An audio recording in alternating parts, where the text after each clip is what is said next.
inihahain ko sa mataas na bulwagang ito ang aking mungkahi na pag-aralan at isaalang-alang na magkaroon ng mas aktibong papel ang AFP-COE sa paglutas ng pambansang suliranin sa flood control. Mga tanong ko, maring hindi mo ikaligaya sapagkat basta pag wala pong wala nang baha, wala nang buhaya. Tandaan po natin, hanggat may baha, may buhaya!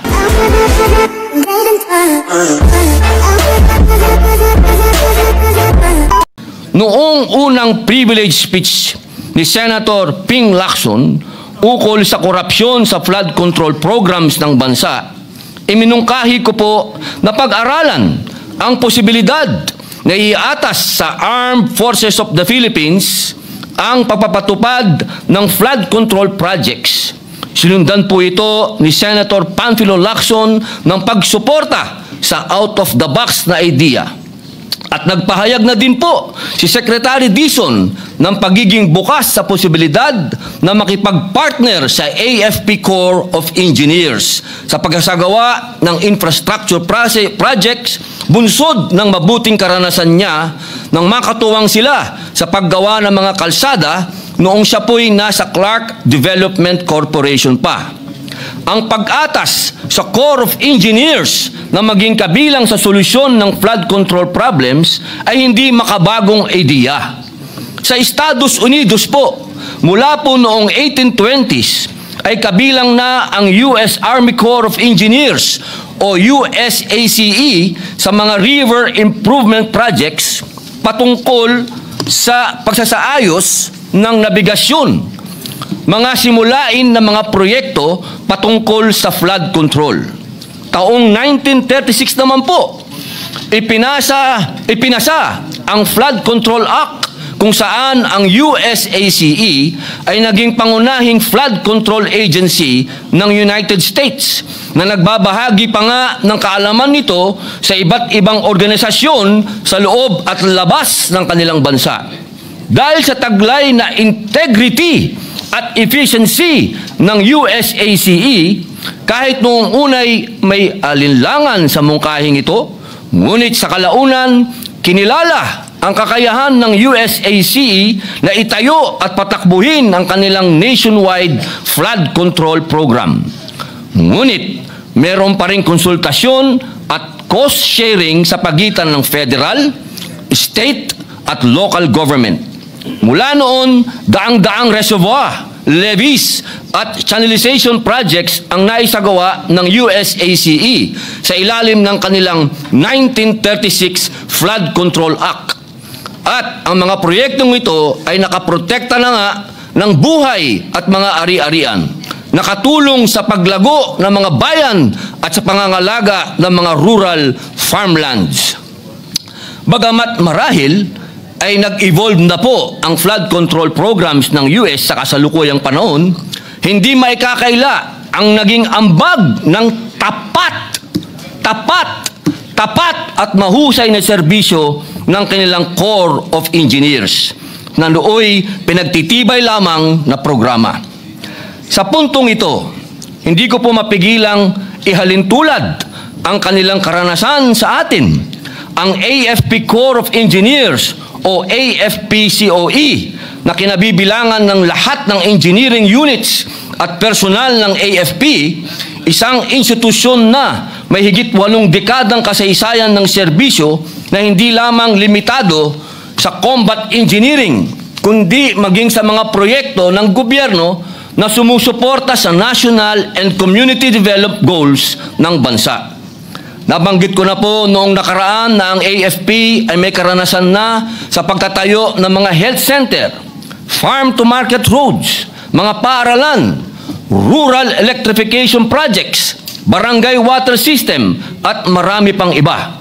Isang halimbawa pa po, ang mga airport development projects na isinagawa ng AFP-COE sa mga taong 2020, 2021 at 2022. Bagamat hindi po ito mga flood control projects, ipinakita ng mga ito ang kakayahan ng AFP-COE na magsagawa ng malakihan at mahalagang proyekto. Pinakamalaking proyekto ay sa Lawag International Airport na nagkakahalaga ng 362.9 million na tinapos ng 51st Engineer Brigade sa loob lamang po ng mahigit 10 buwan. Mahigit pa sa halagang ito ang pinapatalo di umano sa kasino ng mga tiwaling engineer ng DPWH.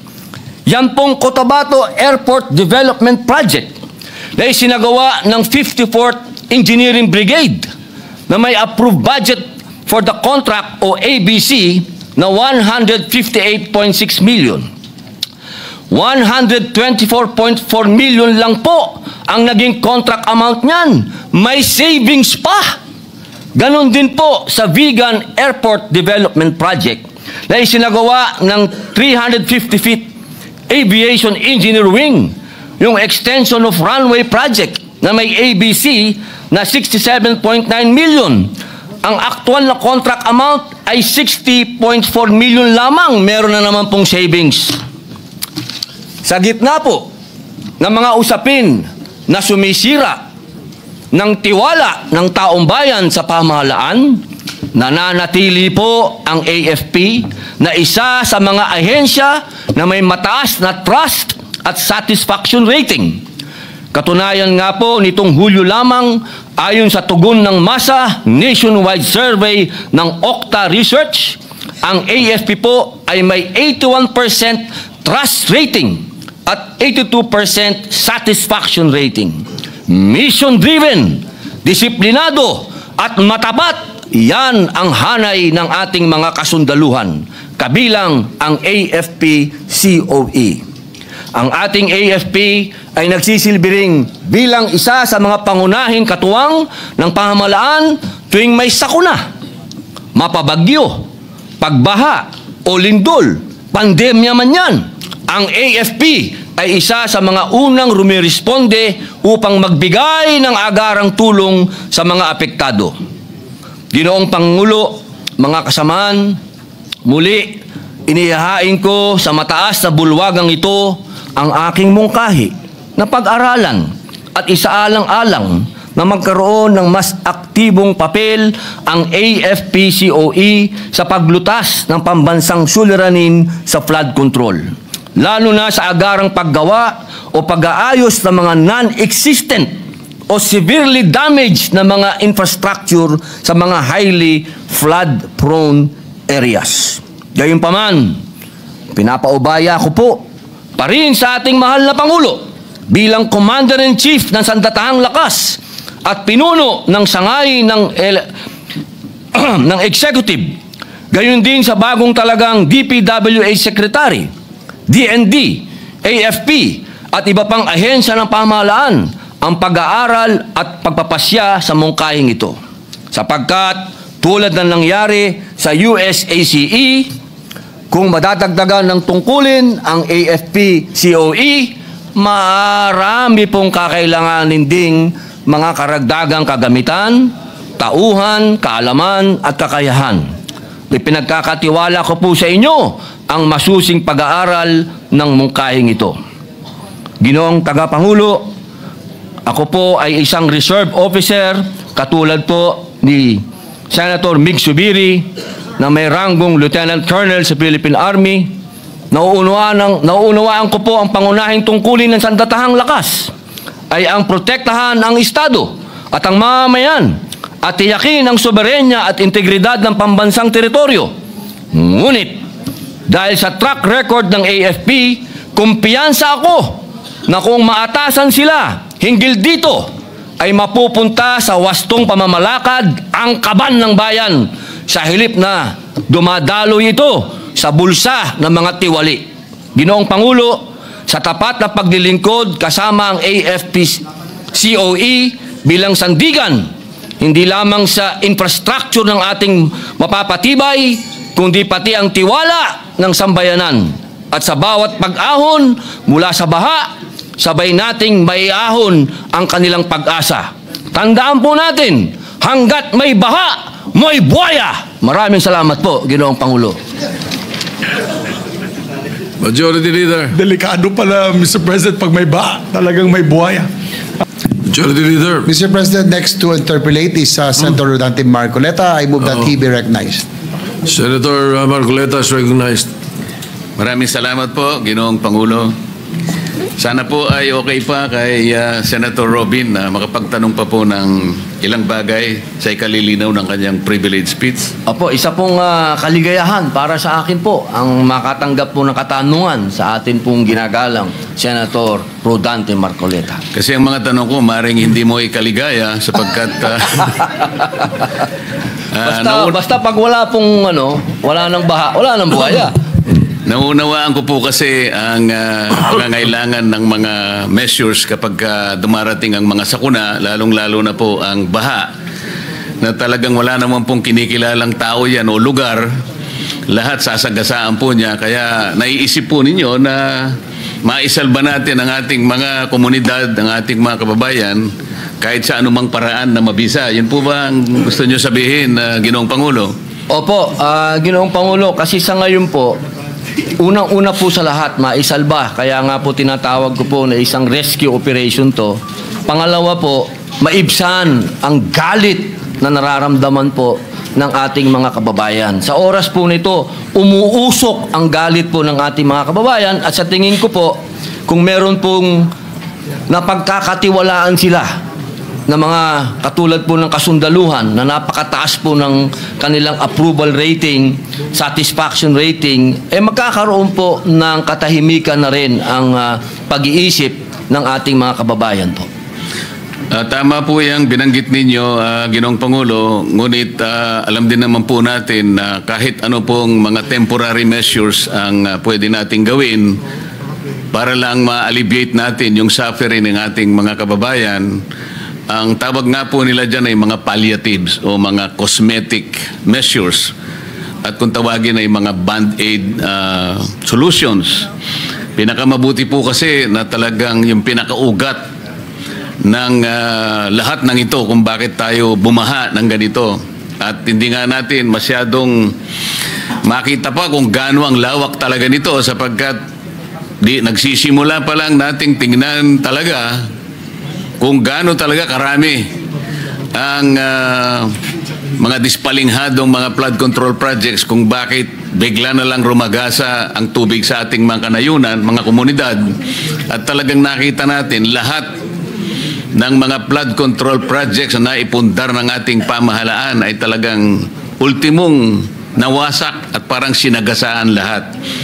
Ang tinutukoy ko pong ugat, Ginoong Pangulo, ay yung malawakan at malalim na korupsyon na nangyayari at namamayani na po sa ating pamahalaan. Kapag hindi po natin ito nasolusyonan, mananatili po tayong umahanap na lamang po ng mga band-aid solutions. Nakatutulong po, bakit hindi? Ngunit hindi po natin ganap na napapawi yung pagkamuhi o yung galit ng ating mamamayan sapagkat hindi nagagawa ng pamahalaan ang kanyang pangunahing tungkulin na nakasulat pa man din sa ating saligang batas. Nakatungkulan po ng Estado, Ginoong Pangulo, na kailangan pong yung kapakanan po ng kanyang mamamayan ay kinakailangang unang-una sa listahan ng pamahalaan na dapat po nilang asikasuhin. Tama po ba yun, Ginoong Pangulo? Tama po. Naniniwala po tayo dyan. Kaya po natin na isulat ang akin pong pribilehiyong talumpati sapagkat kapag nanood po tayo ngayon ng balita at nakita po natin at naririnig ko pa nga po na ang magpapatuloy ng mga proyekto ng mga katulad po ng mga nasirang proyekto, yung mga proyektong guni-guni, ang magtutuloy daw po ay yung paring-paring mga kontraktor. Kaya po ako lalong nagkaroon ng lakas na loob na gawin po itong talumpati na ito sapagkat kung pamimiliin po ako kung pamimiliin po ako mismo kung sino dapat ang gumawa nito at magkakatiwalaan ko, hindi na po siguro yung mga kontraktor na yun. Kung hindi, ito na po sigurong AFP, COE na matagal na pong gumawa ng mga proyekto katulad po ng mga airport kapag airport po ang ginagawa niyan, ibig pong sabihin, matibay po talaga yung mga runway na ginagawa nito mga ito. At sa cost po, sa cost na kung ano po yung budget, nakakatipid pa po sila. Meron pa pong savings, Kaya po nung narinig ko po yon sa balita, sabi ko, siguro naman mas maganda itong aking itatalumpati dahil ito sigurado, number 1, ang sundalo, disiplinado. Kapag gumawa sila ng kapalpakan, merong kaagad court martial. Andyan po kaagad. Talagang mabilis ang aksyon. Dito nga po, gumawa sila ng airport, 11 buwan lang.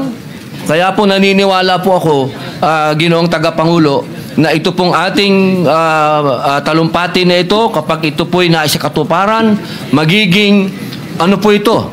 Pundasyon. Pundasyon po ito. Pwedeng sundan ng mga kontraktor sa darating na panahon kapag nagawa na po nila. Ito naman pong ating panukala, ito pong ating sinasuggest ngayon, hindi po ito pang matagalan. Ngayon lamang po ito, habang naggagawa po ng investigasyon, habang naggagawa po ng paglilinis, kailangan pong may umaksyon na kagad na mapagkakatiwalaan at sigurado pong matibay ang kanilang gagawin.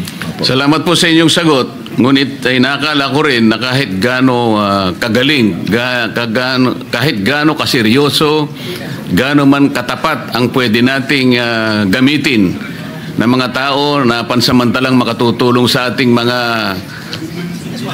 pangunahing suliranin na inaharap ng ating bansa ngayon, talagang kailangan pa rin na mailatag natin ang isang sistema na kung saan ay malinis natin ang korupsyon sa ating bansa.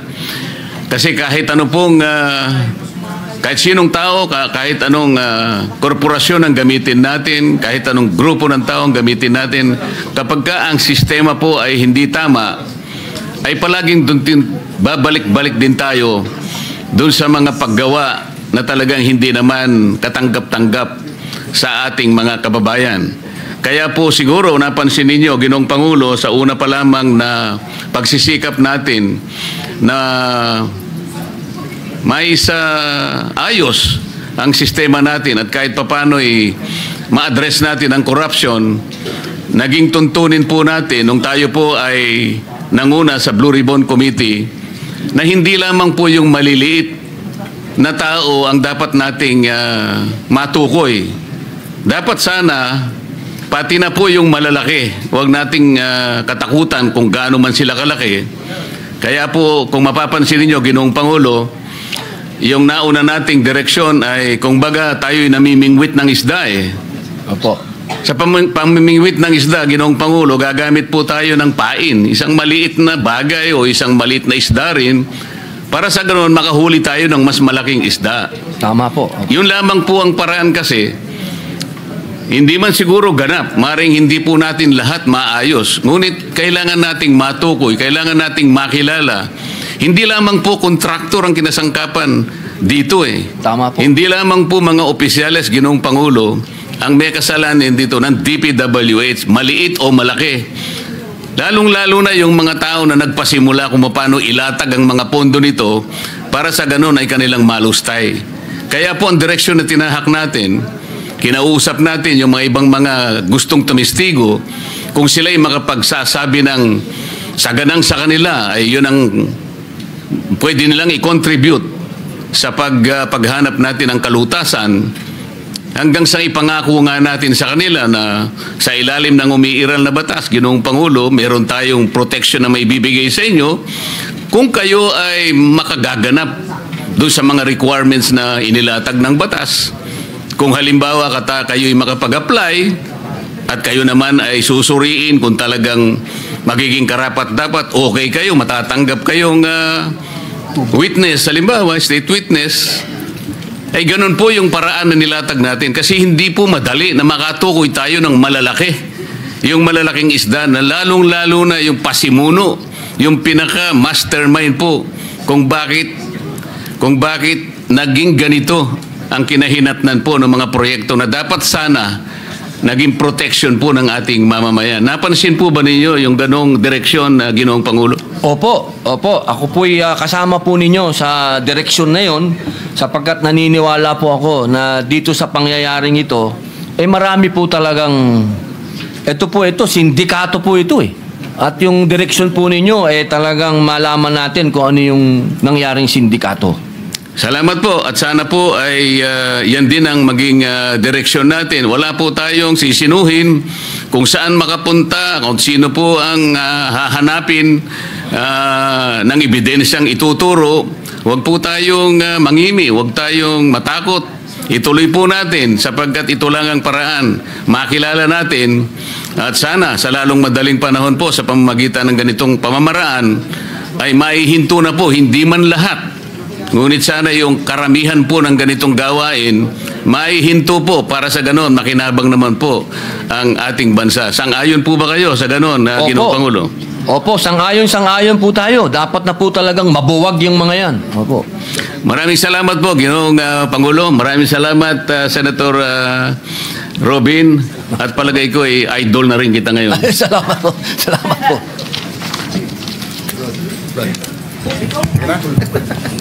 Majority Leader.